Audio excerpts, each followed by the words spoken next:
अस्सलाम वालेकुम। वालेकुम सलाम। आपका नाम? सफ़ीर। सफ़ीर साहब, ये बताइए जो हमारा कौमी तराना है ये किस ज़बान में है? उर्दू। उर्दू में नहीं है। अच्छा। थोड़ा सा गौर करें, थोड़ा सा दिमाग पे जोर डालें, आपको पता चल जाएगा कि ये उर्दू ज़बान का लफ्ज़ नहीं है। चलिए, अच्छा आप ये बताएं कि जो हमारा कौमी तराना है इसमें कौन सा लफ्ज़ उर्दू का है? क्या है? क्या है? जो हमारा कौमी तराना है इसमें कौन सा लफ्ज़ उर्दू का है? पाकिस्तान। तराना आते हैं आपको? हाँ। सुनाए ज़रा। पाक सर ज़मीन शात बात, किश्वर हसीन शात बात।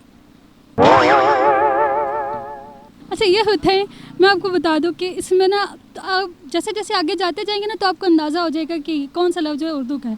थोड़ा सा आगे जाए। मुझे कुछ याद ही नहीं आ रहा है, पता नहीं ये।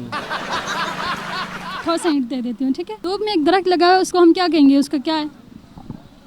छाँव देगी। नहीं, कौमी तराने में छाँव कहाँ जिक्र है उसका? नहीं है। कौमी तराने में थोड़ा सा आप जैसे जैसे आगे जाएंगे ना आपको अंदाज़ा आता जाएगा।